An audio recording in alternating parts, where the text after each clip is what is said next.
Good morning. Stock 2020 के Wednesday addition में आप सबका स्वागत है। एक इंपॉर्टेंट दिन है आज हमारे सामने, क्योंकि कल वीकली एक्सपायरी, उससे पहले वाला पेनल्टीमेट सेशन है और सब इंतजार कर रहे हैं ग्लोबली सारे बाजार वो फेड की मीट का आउटकम, वो फेड चेयर जेरोमी पावेल की कमेंट्री। तो कॉशियस अंडरटोन, फ्लैटिश कामकाज और एग्जैक्टली वही एसजीएक्स निफ्टी भी रिफ्लेक्ट करता हुआ। प्रदीप बिल्कुल, तो आज दुनिया के बाजारों के मुकाबले हमारा एसजीएक्स निफ्टी थोड़ा बेहतर दिख रहा है। और कल भी हम देख रहे थे पिछले 2 दिनों से इनफैक्ट कि रिकवरी का मूड है। और जो सारे सवाल है उनके जवाब तो देखिए आज बाजार बंद होने के बाद आएंगे। तो जो जवाब हमारे पास है फिलहाल वो ज्यादातर मुझे पॉजिटिव लग रहा है। तो आज की स्ट्रैटेजी मेरे ख्याल से तेजी की तरफ बननी चाहिए और हमारे बाजार जो कल रिकवरी दिखा रहे थे, बेस बना रहे थे, उसको आज थोड़ा और बिल्ड करेंगे। स्टॉक स्पेसिफिक ट्रेड इंडेक्स के मुकाबले ज्यादा क्लियर दिख रहे हैं आशीष। बिल्कुल ठीक है, 10 के 10 बल्लेबाज हैं, तो बिल्कुल स्टॉक स्पेसिफिक ट्रेड क्लियर दिख रहा है। मेरा मतलब यही है, 10 के 10 बल्लेबाज। और फोकस मेरे को लगता है आज इंफ्रा थीम पे होना चाहिए, क्योंकि बाजार बंद होते होते वो प्रेस कॉन्फ्रेंस की शुरुआत हुई जिसमें इंफ्रा बैंक का अनाउंसमेंट हुआ और वो दिखाता है किस तरह से ये सरकार अब वॉक द टॉक कर रही है। बजट में अनाउंसमेंट, इंफ्रा बैंक सामने आता हुआ। आज इंफ्रा स्पेस से जुड़ी कंपनीज, और इंफ्रा स्पेस से मेरा मतलब है रोड कंस्ट्रक्शन हो, रेलवे इंफ्रास्ट्रक्चर हो, बहुत बड़ा गैमेट है। ये पूरी इंफ्रा कंपनीज आज अडाप्ट रहेंगी। तो इन्हीं कंपनीज को आज मैं ज्यादातर टीम में फोकस में लेकर आऊंगा। अपफ्रंट पहला स्टॉक, जब इंफ्रा की बात होती है, इस देश की सबसे leading company Larsen and Toubro, मुझे लगता है स्टॉक को रडार पर रखिएगा। आज थोड़ा सा बाउंस, आज थोड़ा सा उछाल, लेकिन इवेंचुअली अगर इस देश में इंफ्रा को बड़ा पुश देने की कोशिश करी जा रही है, लॉन्ग टर्म प्रोजेक्ट्स के लिए बढ़िया व्हीकल तैयार करी जा रही है, तो बहुत बड़ा फायदा होना है लार्सन एंड टूब्रो जैसी कंपनीज को। हम लार्सन एंड टूब्रो के लिए कहते थे भाई छोटे छोटे ऑर्डर्स आ रहे हैं इस समय मार्केट्स में, तो छोटी कंपनी से फायदा हो रहा है, एलएनटी का नजर नहीं आता, यही बात होती थी। पर फिर भी ध्यान रखिएगा, एलएनटी की ऑर्डर बुक एक्रीशन बाजार उम्मीद से बेहतर हो रहा था। और अब जब लार्ज इंफ्रास्ट्रक्चर प्रोजेक्ट्स की बात हो रही है, तो इस देश की सबसे बड़ी कंपनी को रडार पर रखना है हमें। एलएनटी एक स्वीट स्पॉट में है, एक्यूमुलेट करिएगा, नॉट नेसेसरली आज ही खरीद लीजिएगा, एक्यूमुलेट करते चलिए। ये स्टॉक इवेंचुअली अच्छी तेजी दिखाएगा। अगर आज भी अच्छा मूड रहा तो शायद आपकी स्क्रीन पे जो टारगेट्स हैं वो अचीव होते हुए नजर आए। ये दिग्गज के साथ शुरुआत करी है, पर 2020 टाइप जो इंफ्रा का मसाला है वो आगे लेकर आऊंगा, लेकिन एलएनटी दिग्गज जिससे शुरुआत। बिल्कुल, तो ये जो खबर है वो बहुत ही इंपॉर्टेंट है और इसी के ऊपर मेरा पूरा फोकस है। मेरी पूरी टीम आपको इंफ्रा सेक्टर से ही नजर आएगी। शुरुआत करेंगे GIPCL के साथ, गुजरात इंडस्ट्रियल पावर कॉर्पोरेशन। और यहां पर इस छोटी कंपनी को चुनने की वजह देखिए, इंफ्रास्ट्रक्चर का मतलब है रोड, पोर्ट और साथ ही साथ पावर, जो काफी इंपॉर्टेंट इंफ्रास्ट्रक्चर के सेगमेंट्स हैं। टेलीकॉम भी यहां पे आता है, लेकिन वो हमारे देश में मेनली प्राइवेट ड्रिवन है। तो ये वो 3 सेगमेंट है जहां पर आपको फंडिंग की जरूरत है। और ये जो नया बैंक बनने जा रहा है, 3 लाख करोड़ रुपए ये जुटाएगा और वो 3 लाख करोड़ रुपए का लोन देगा। तो जो करीबन 10,000 करोड़ की कैपिटल मिल रही है, उसको 15 गुना लेवरेज करेंगे, वो पैसे जुटाएंगे। और जो संकेत, जो जानकारियां हमें मिल रही है, उसके मुताबिक ग्लोबल मार्केट से मोटे तौर पे ये बोरोइंग की जाएगी और सस्ती दरों पे लोन अवेलेबल होगा 10 से 15-20 साल के लिए, जो बैंक्स नहीं देते। बैंक आपको 3, 4, 5 साल का ही लोन देते हैं। इसलिए इस सेक्टर की बहुत बड़ी जरूरत पूरी हो रही है। अब इस कंपनी को चुनने की वजह, अब देखिए, ये जो कंपनी है गुजरात सरकार की एक PSU कंपनी है और इनके जो एग्जिस्टिंग पावर एसेट्स हैं वो तो फुली यूटिलाइज्ड हो ही रहे। उसके साथ साथ इन्होंने हाल ही में सोलर पावर के क्षेत्र में, जो गुजरात में आपको याद होगा प्रधानमंत्री गए थे इनॉग्रेशन करने, एक बहुत बड़ा प्रोजेक्ट शुरू किया गया है, तकरीबन 28,000 मेगावाट का सोलर प्रोजेक्ट, उसमें भी ये पार्टिसिपेट कर रहे हैं।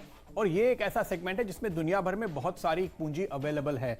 तो जब आप ग्लोबल मार्केट से पूंजी लाने की तैयारी में है, तो ये जो नया बैंक है वो सोलर सेगमेंट में काफी बड़ा निवेश करता हुआ नजर आ सकता है, ऐसा अनुमान है। इस वजह से इस स्टॉक के लिए आपको दूसरी बड़ी वजह नजर आती है। साथ ही अगर आप इसके फंडामेंटल्स देखें तो 190 रुपए की बुक वैल्यू है, जिसके सामने ये आधे से भी कम के लेवल पर फिलहाल ट्रेड करता हुआ नजर आ रहा है। 6 का पी है और 3.5% का डिविडेंड यील्ड है, जो कि आपको आजकल सेविंग बैंक अकाउंट में मिलता है अमूमन।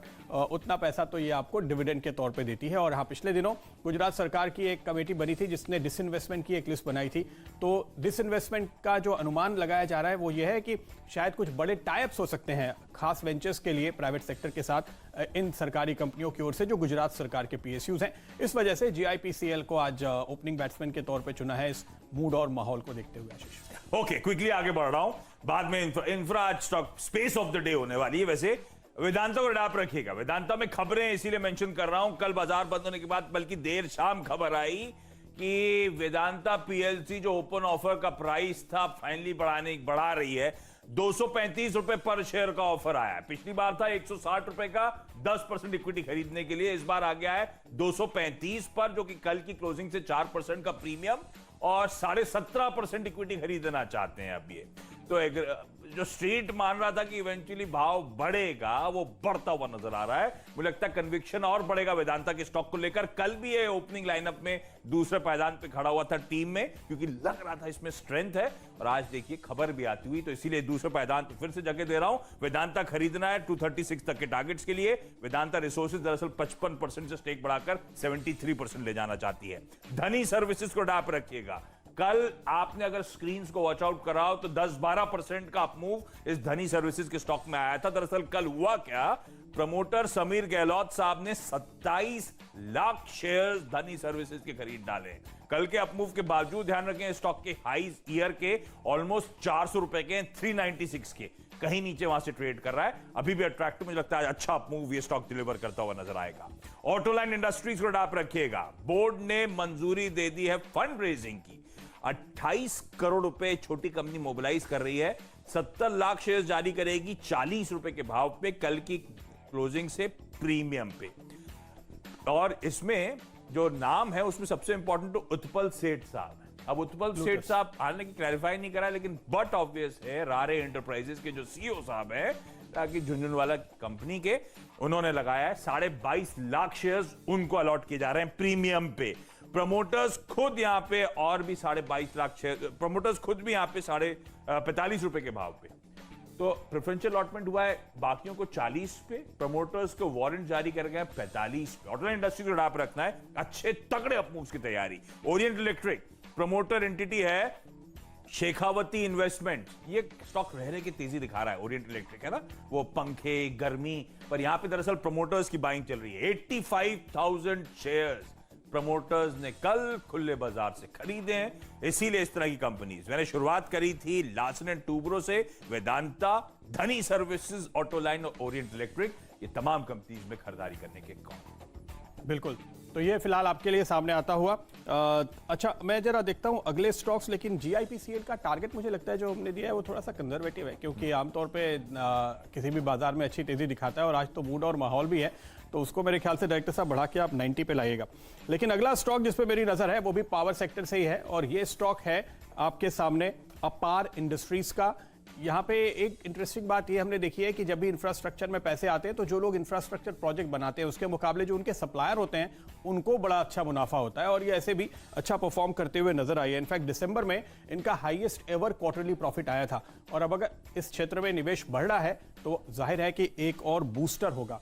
पावर सेक्टर पे जोर देने की एक और बड़ी वजह यह भी है कि इसी सत्र में उम्मीद की जा रही है कि आपको आगे संसद में एक बिल आता हुआ नजर आने वाला है, और वो बिल होगा डिस्ट्रीब्यूशन को डी लाइसेंस करने वाला, और उसके चलते पावर सेक्टर में निवेश के मौके प्राइवेट कंपनियों के लिए काफी तेजी से खुलने वाले हैं, और वहां भी ध्यान रखिए जीआईपीसीएल अपार जैसी कंपनीज के लिए अच्छी खबर होगी।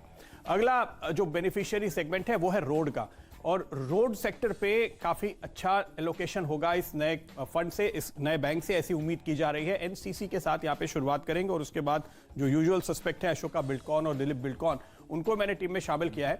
इसकी वजह यह है कि रोड सेक्टर में जो सबसे अच्छी बात है फाइनेंसर के, बैंकर्स के नजरिए से, जो कल मैं बातचीत कर रहा था, उनका यह कहना है कि चूंकि यहाँ पे आजकल आप फास्ट टैग के जरिए पैसे वसूल कर रहे हैं तो रेवेन्यू सामने दिख रही है, तो बैंकर को यही देखना होता है कि प्रोजेक्ट का कैश फ्लो कैसा है, उसको रेवेन्यू दिख रही है तो वो इसको तुरंत फंड करने के लिए तैयार होते हैं। इनविट्स के जरिए आप फंडिंग होते हुए देखते हैं, मतलब तो वो सारे प्लग हो रही है। यस, और अब तो इनफैक्ट लोग इंसिस्ट करने लगे हैं कि अगर आपका मशीन नहीं चल रही है तो टोल वाले गन लेकर खड़े रहते हैं, जिससे वो फास्टैग स्कैन करते हैं, ताकि पैसे तो फास्टैग से ही देने, कैश नहीं देना है। ये लोगों में भी काफी जागरूकता देखने को मिल रही है, तो इस वजह से एनसीसी को चुना, क्योंकि ये हर एक सेगमेंट में है। देखिए, इंफ्रास्ट्रक्चर के, industrial, commercial, building, housing, road, bridge, flyover क्या नहीं बनाते।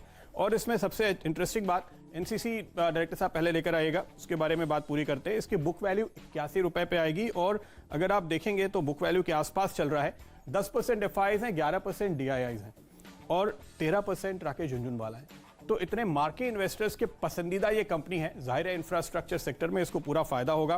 दूसरा स्टॉक हम बात कर रहे थे अशोका बिल्डकॉन की, और इस पर तो काफी वक्त से खैर नजर है ही। तीसरा स्टॉक दिलीप बिल्डकॉन होगा जो आशीष के शहर से है। तो ये रघुवंशी साहब से अक्सर आपको पूरी डिटेल में चर्चा करके पूरी जानकारी देते ही रहते हैं, लेकिन आपको सिर्फ मैं ये याद दिला दूं कि इन इंफ्रा कंपनीज के साथ हम बजट के पहले जब चर्चा कर रहे थे तो दिलीप बिल्डकॉन के रघुवंशी साहब भी हमारे साथ जुड़े थे। उन्होंने भी कहा था कि इस बैंक की बहुत ज्यादा जरूरत है, क्योंकि इंफ्रा प्रोजेक्ट चलता है 15 साल और बैंक मुश्किल से 5 साल के लिए आपको पैसे देता है। एक और बात की जा रही है कि जो नया बैंक होगा उसके एनपीए नॉर्म्स थोड़े से अलग होंगे, इस लिहाज से कि देखिए इंफ्रा के प्रोजेक्ट कई बार अलग अलग वजह से डिले हो जाते हैं। जमीन नहीं मिली, कोई एनवायरमेंट क्लियरेंस नहीं मिला, तो वो तुरंत एनपीए हो जाता है, उसको पैसे मिलने बंद हो जाते हैं। तो एक नए फ्रेमवर्क के साथ ये जो नया फाइनेंसर आ रहा है वो ये सारी दिक्कतों को दूर करेगा और इस वजह से आपको यहाँ पर एक बेहतर मौका मिलता हुआ नजर आएगा, ये उम्मीद है। ओके, चलिए वक्त है अब हम लोग की टीम्स के मिस्टर डिपेंडेबल जानने का। और मेरी टीम का जो डिपेंडेबल खिलाड़ी बिल्कुल इंफ्रा ही वो थीम है जिस पे फोकस करना है। दिग्गज में सबसे स्वीट स्पॉट में जो लार्सन एंड टुब्रो नजर आ रही थी, अब कुछ पसंदीदा छोटी कंपनीज हाईलाइट करने का समय। मन इंफ्रा कंस्ट्रक्शन, या कई लोग इसे मैन इंफ्रा कंस्ट्रक्शंस कहते हैं, मैन इंफ्रा कहते हैं। ये स्टॉक वाकई बड़े सॉलिड बुल ग्रिप में, इसे चैनल पे बहुत डिटेल में हाईलाइट करा था। फ्रेश 52 हफ्तों के हाईज आए दिन लग रहे हैं, पिछले हफ्ते छुए थे 46-47 रुपीज के। इस तरह की स्ट्रेंथ है, ये स्टॉक आसानी से आज अपने 52 हफ्तों के हाईज को ब्रीच करता हुआ नजर आएगा। मुझे लगता है हाफ सेंचुरी की तैयारी कर सकता है, इसीलिए वही टारगेट्स आपको आपकी स्क्रीन पे नजर आएंगे। और मैसिव आउट परफॉर्मेंस है निफ्टी के मुकाबले इन छोटी कंपनी। मैन इंफ्रा निफ्टी 2% और मैन इंफ्रा 16-17%। निफ्टी 2% गिरा था, ये 16% चढ़ी थी। और एक इस कंपनी को हाईलाइट करने के पीछे आपको याद होगा मेंशन था कि उन कंपनीज पे फोकस लगाना है जहां पे प्रमोटर्स स्टेक इंक्रीज कर रहे हैं। दिसंबर क्वार्टर में ही प्रमोटर्स ने अपना स्टेक बढ़ाया, 65% ले गए, 65.5% तक ले गए थे। ऑलमोस्ट 20-30 बेसिस पॉइंट्स का इंप्रूवमेंट था। आपने झुंझुनवाला साहब की बात करी तो बिग बुल यहां पे भी इन्वेस्टेड है, राधाकृष्ण दमानी साहब यहां पे इन्वेस्टेड है। इस तरह के मार्की इन्वेस्टर्स इस कंपनी में हैं। और ये रियल एस्टेट के लिए, मुंबई बेस्ड रियल एस्टेट में जानी जाती है स्पेस में, और इंफ्रा के लिए, दोनों का धंधे हैं इसके। इंफ्रा की FY20 की ऑर्डर बुक इसकी 800 करोड़ रुपए प्लस थी, तो बेहतरीन कंपनी है। स्वीट स्पॉट पे इसको अडॉप्ट रखिए। बिल्कुल, और मेरी नजर है पावर मैक के ऊपर। यहाँ आपको फिर से बैक टू पावर, लेकिन ये पावर के साथ साथ नॉन पावर के कई अलग अलग सेगमेंट्स में, तो इंफ्रास्ट्रक्चर को पूरी तरह से कैटर करता है, जो नाम से शायद आपको पता नहीं चलता।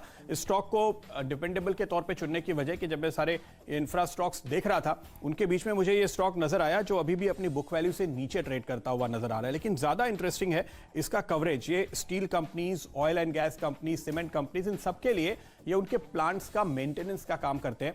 और जाहिर है कि इस पूरे स्पेस में जो तेजी आ रही है उसका फायदा इनको मिलता हुआ नजर आएगा पावर मैक को। अच्छा, इस वजह से इनके मार्जिन बढ़ते हुए नजर आए हैं और अब ये माइनिंग के सेक्टर में एंट्री ले रहे हैं और वहां पर मार्जिन और भी बेहतर होने की गुंजाइश है, जो गाइडेंस कंपनी की ओर से दिया गया है। तो कोल इंडिया जैसी बड़ी कंपनीज के साथ ये इनके टाइप्स होने शुरू हुए हैं और हाल में इनको 750 करोड़ का एक ऑर्डर मिला। इनकी ऑर्डर बुक हो गई है 8000 करोड़ रुपए। अब इंटरेस्टिंग बात यह है कि पिछले 4 क्वार्टर में 1700-1750 करोड़ की कुल कमाई है, उससे 4 से 4.5 गुना की ऑर्डर बुक पे ये खड़े हैं। और यही वजह है कि हाल में जो अंतिम बार पावर मैक ने बात की थी हमारे साथ चैनल पे, तो उनका ये कहना था कि वो 2600 करोड़ रुपए पे जाते हुए देख रहे हैं अपनी रेवेन्यू को अगले साल। तो पिछले 4 क्वार्टर में 1700-1800 करोड़ और अगले 4 क्वार्टर में अगर आप 2600 करोड़ की बात कर रहे हैं और ऑर्डर बुक आपके सामने है, और कंपनी को यह भी उम्मीद है कि ये कुछ और ऑर्डर्स विन करते हुए शायद इसी महीने नजर आए। ये सब कुछ कंपनी मैनेजमेंट का डिस्क्लोजर है जो मैं आपको बता रहा हूं। तो जाहिर है कि इन सारी चीजों को ध्यान में रखते हुए पावर मैक को मिस्टर डिपेंडेबल के तौर पर मुझे बिल्कुल मुफीद कैंडिडेट नजर आया। क्विकली छोटा सा ब्रेक के उस पार आगे के 2 स्टॉक्स।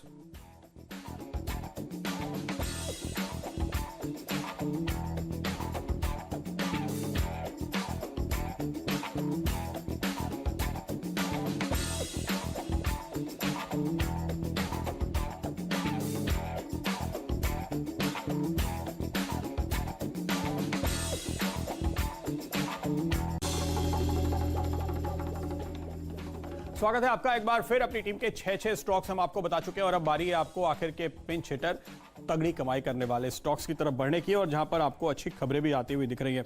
पहला स्टॉक जिस पर मेरी नजर होगी वो है ओरिएंट सीमेंट। देखिए, आप इंफ्रास्ट्रक्चर में इतने निवेश की बात कर रहे हैं, आशीष ने और मैंने आपको इतने सारे स्टॉक बताए, तो उसका जो सबसे बड़ा बेसिस है वो सीमेंट होगा। चाहे आप पावर प्लांट लगा रहे हो, चाहे आप पोर्ट बना रहे हो, चाहे आप रोड बना रहे हो, हर तरफ सीमेंट का इस्तेमाल होना है। और ऐसे में ओरिएंट सीमेंट वो स्टॉक है जो हम आपके लिए चुनकर ला रहे हैं फ्री हिट के तौर पे।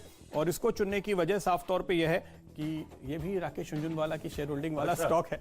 तो बिग बुल जहां बुलिश है वहां पे क्या है, हमें रिसर्च थोड़ी कम करनी होती है और कॉन्फिडेंस ज्यादा आ जाता है। लेकिन इतना ही नहीं है, 25% होल्डिंग म्यूचुअल फंड्स के हाथ में है।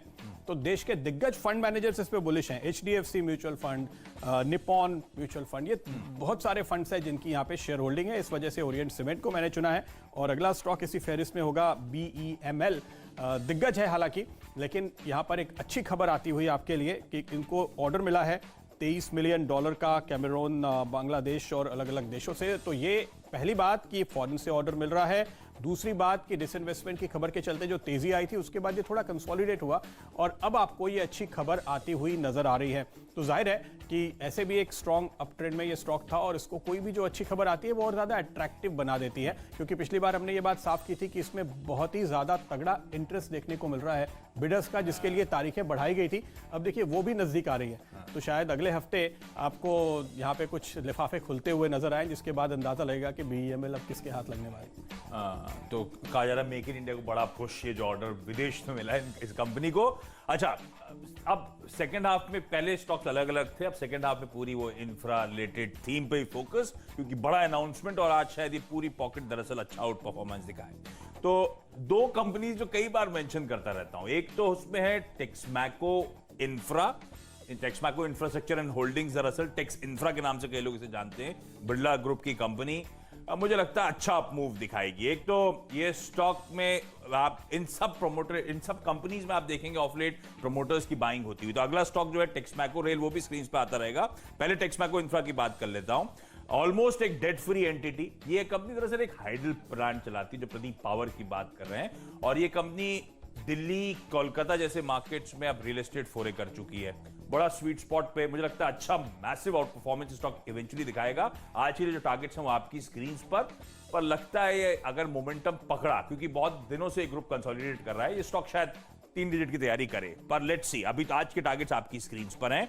पिंच हिटर के तौर पे टेक्समैको रेल, यानी कि टेक्समैको रेल एंड इंजीनियरिंग या टेक्स रेल के नाम से जो लोग जानते हैं इसको, ये स्टॉक अपने 52 के हाई 38-39 हिट करा था। ये भी बिरला ग्रुप की कंपनी है और मैं मान रहा हूं, और आप जब इंफ्रा की बात कर रहे हैं तो वो रोड कंस्ट्रक्शन, पावर नहीं, रेलवेज भी उसमें इंक्लूड करिए। और जब रेलवेज इंक्लूड होगा तो ये वो कंपनी है जो हर 4 वैगन जो इस देश में निकलते हैं उसमें से एक टेक्समैको वैगन वर्क से निकलता है। इस तरह की पकड़ है वैगन मैन्युफैक्चरिंग में इस कंपनी की। प्रमोटर्स जो मैं कह रहा था, इस ग्रुप में यहां पे स्टेक बढ़ रहा है। दिसंबर में भी प्रमोटर्स ने स्टेक बढ़ाया है। इस कंपनी के 5 मैन्युफैक्चरिंग यूनिट्स हैं कोलकाता के आउटस्कर्ट्स में। 170 एकड़ जमीन पे पूरे यूनिट्स खड़े हुए हैं और 10,000 वेगन मैन्युफैक्चरिंग की कैपेसिटी, जो कि मेरे ख्याल से प्राइवेट सेक्टर में सबसे तगड़ी कैपेसिटी है। मुझे लगता है इसको रडार पे रखना है। 35 तक के लेवल्स के लिए यहां पे अप्रोच करें। क्विकली छोटा सा ब्रेक के उस पार बचे हुए टीम के 2 स्टॉक, जिसे हम पावर प्लेज कहते हैं। स्वागत है आपका एक बार फिर, और अब बारी है last but not the least जो हम कहते हैं ऐसे स्टॉक बताने की, क्योंकि ये स्टॉक काफी इंपॉर्टेंट है और आपको शानदार परफॉर्मेंस करते हुए नजर आएंगे। पहला स्टॉक है डालमिया भारत। यहां पर हालांकि ये 1500 रुपए का स्टॉक है, लेकिन आप एक बड़ा मूव आते हुए देख सकते हैं, क्योंकि कई सालों से इनका एक डिस्प्यूट चल रहा था। जो आइलैंड एफएस की सिक्योरिटी कंपनी हुआ करती थी, वहां पे एक घोटाला हुआ था और करीबन 350 करोड़ रुपए के इनके म्यूचुअल फंड्स इनसे ले लिए गए थे। इसके बाद कंपनी की काफी पिटाई हुई थी। अब फाइनली चूंकि सुप्रीम कोर्ट से जजमेंट आ गया है इनके फेवर में, तो ये यूनिट्स इनके पास वापस आएंगी।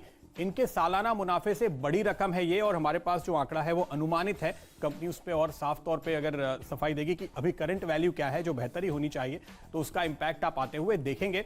तो जब सालाना मुनाफे से ज्यादा बड़ी रकम कोई कंपनी रिकवर कर रही है, तो जाहिर है कि उस पर आपको एक बड़ी तेजी देखने को मिलनी चाहिए। और हाँ, देश की चौथी सबसे बड़ी सीमेंट कंपनी है और इसको फंडामेंटली तो हम लगातार कवर करते ही हैं, इसमें कोई दो राय नहीं है। आखिरी स्टॉक जो मेरी टीम में आ रहा है वो है कामधेनु, जिसको आप आमतौर पे इस्पात के लिए, सरिया के लिए ज़्यादा अच्छी तरह से जानते हैं, लेकिन साथ ही साथ इसमें एक पेंट का भी प्ले है, ध्यान में रखिए।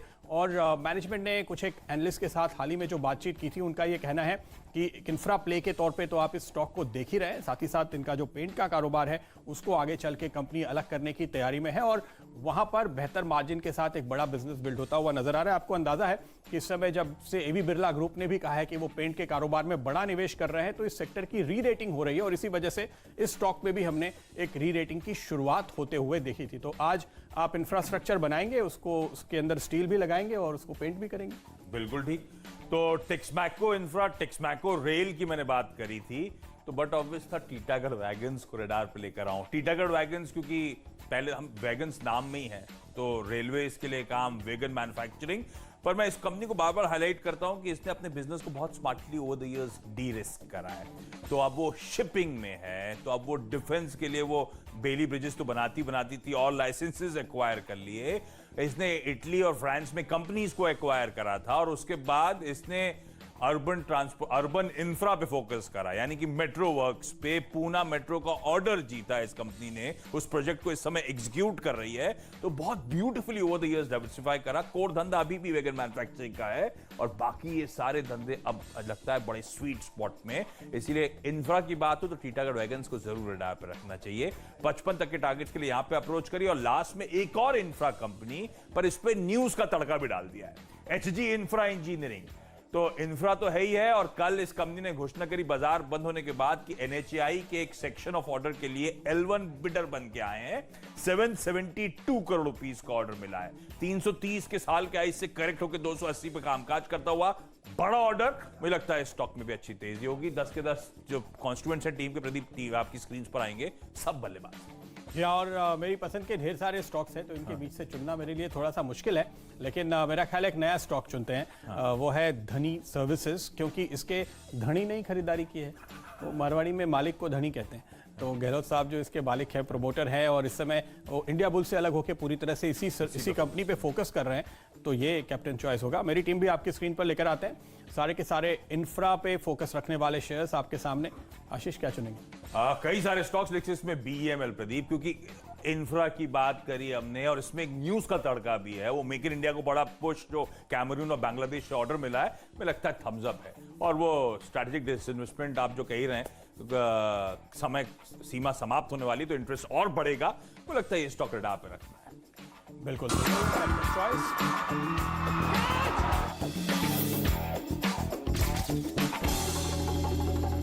आज की हमारी टीम जल्दी से आपके स्क्रीन पर लेकर आते हैं। GIPCL के साथ मैंने शुरुआत की है। ओपनिंग बैट्समैन ये होगा हमारा इंफ्रास्ट्रक्चर में पावर सेक्टर से, और इसी सेक्टर से अपार को भी चुना है क्योंकि पावर, सड़क, पोर्ट, ये वो सारे सेगमेंट्स हैं जिनको ये नया इंफ्रास्ट्रक्चर बैंक लोन देगा।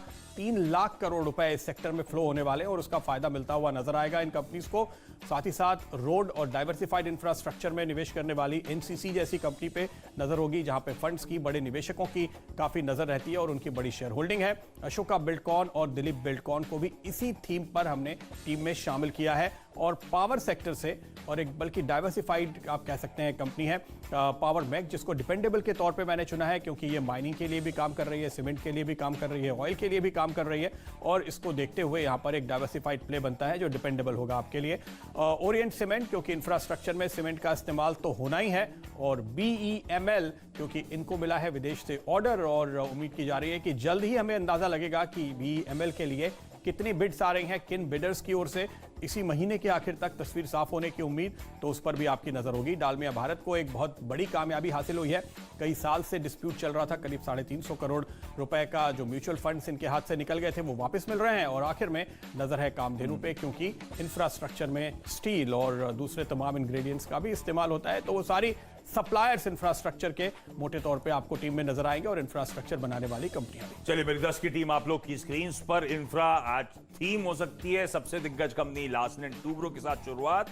रडार पे रखना है वेदांता, जहां पे प्रमोटर्स ने फ्रेश ओपन ऑफर, कल की क्लोजिंग से प्रीमियम, तो ये स्टॉक वैसे ही हरकत में आएगा। कल भी इसी स्लॉट पे टीम में था, आज भी नजर आ रहा है। धनी सर्विसेज, क्योंकि प्रमोटर समीर गहलोत साहब ने कल अच्छा खासा चंक बाजार से खरीदा। ऑटलाइन इंडस्ट्रीज, क्योंकि मार्की इन्वेस्टर्स और प्रमोटर्स को प्रीमियम पे यहां पे शेयर अलॉट किए जा रहे हैं। ओरिएंट इलेक्ट्रिक, क्योंकि प्रमोटर्स की खुले बाजार से बाइंग चल रही है, कल के शाम का डिस्क्लोजर भी कहता है 85,000 शेयर्स की बाइंग है। और एलएनटी से शुरुआत करी थी और थीम को खत्म करा कुछ और चुनिंदा इंफ्रा स्टॉक्स के साथ। Traders favourite Man infra, Texmaco infra, Tex rail, Titagarh wagons और एचजी इंफ्रा इंजीनियरिंग, जहां पे एक ऑर्डर भी आया है 700-750 करोड़ का।